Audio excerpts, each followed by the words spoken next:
그 사람은 어떻게 그리 되는지 모른다. 오늘은 성 토마스 아퀴나스 사제학자 기념일입니다.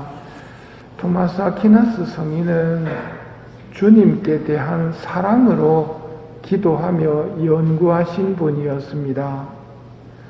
공부와 연구는 교만으로 빠지기 쉬운 위험을 지니고 있지만 토마스 성인은 겸손을 잃지 않고 완덕에 이르렀고 신학대전이라는 책의 집필을 멈추게 됩니다. 인간의 말과 글로 신비이신 하느님에 대해 말하는 것은 불가능함을 깨달으셨기 때문입니다. 오늘 예수님께서도 하느님의 나라를 무엇에 비딜까, 무슨 비유로 그것을 나타낼까 하시는 것은 세상에는 그런 것들이 없기 때문에 고민을 하시는 것입니다. 오늘 독서에서는 다윗이 하느님께 큰 죄를 짓지만 사울 임금의 잘못을 용서했던 다윗이었기에 하느님께 혼은 나지만 자기 죄를 인정하고 고백해서 용서받고 벌도 받습니다. 벌을 받는 이유는 죄와 벌은 다르기 때문입니다. 고해성사에서 죄를 용서받고 나서 보속을 받는 것과 같습니다. 오늘 새겨야 할 것은 용서해 준 사람은 용서받을 기회를 얻는다는 것입니다. 다윗이 사울을 죽일 수 있었지만 원수 갚는 것은 내가 할 일이니 내가 갚아주겠다 하시는 하느님께 맡기고 자신은 안갚음하지 않고 계속 쫓기면서 생활을 합니다. 우리도 저희에게 잘못한 일을 저희가 용서하오니 저희 죄를 용서하시고 라고 기도합니다. 이 기도가 빈말이 되지 않도록 나에게 잘못한 사람을 용서해주며 살아야 합니다. 그러면 우리도 용서받고 거기에 더 보태서 은총을 받을 것입니다. 이렇게 용서해주고 살면 뭐가 달라질까요?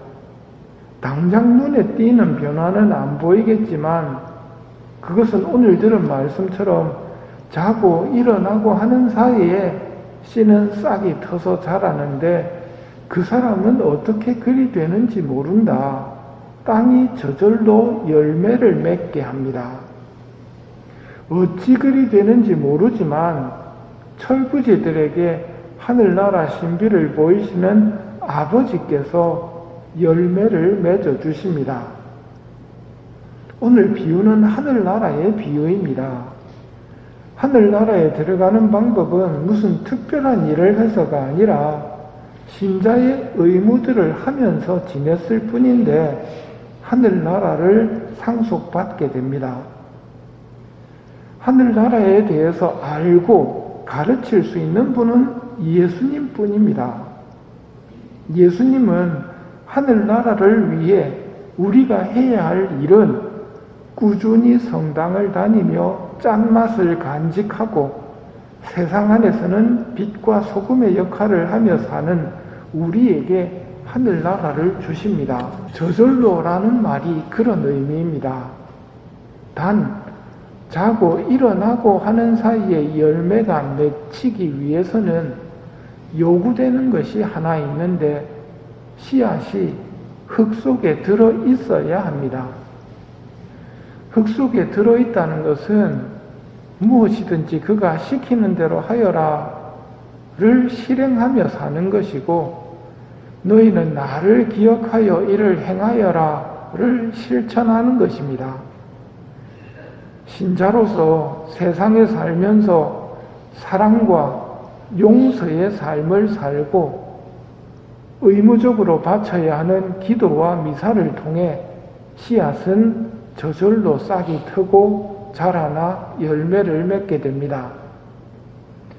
당연히 신자로서 해야 할 일들이지만 이 삶이 나와 세상을 구원하는 삶입니다.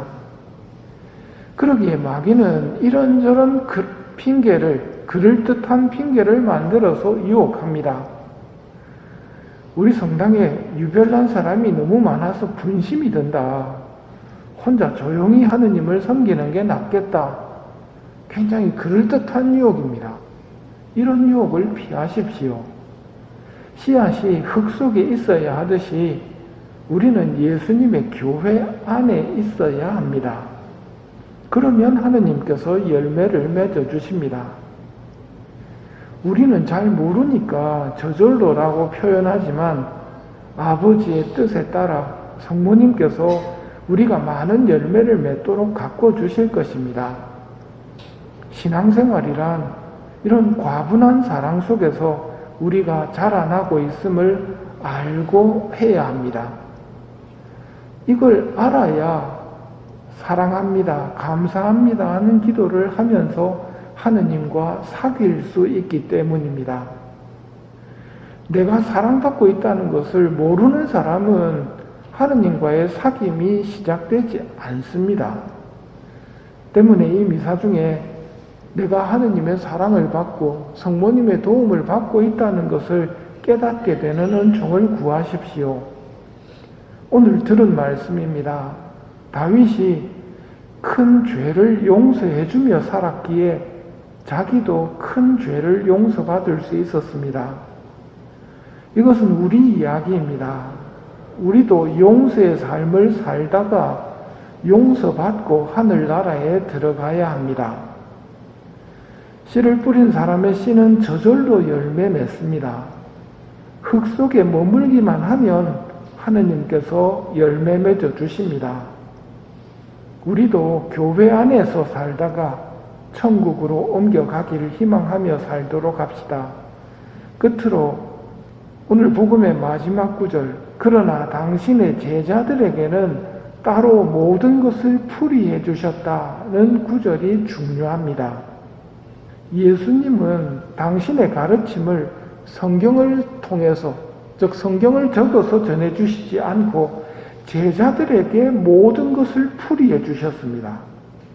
그래서 진리는 사도로부터 이어오는 교회 안에 있습니다.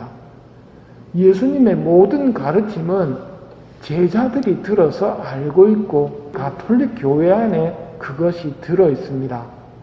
가톨릭 교리서가 그 정답입니다. 용서하는 삶과 진리에 항구할 수 있는 은혜를 청하면서 이 미사를 봉헌합시다.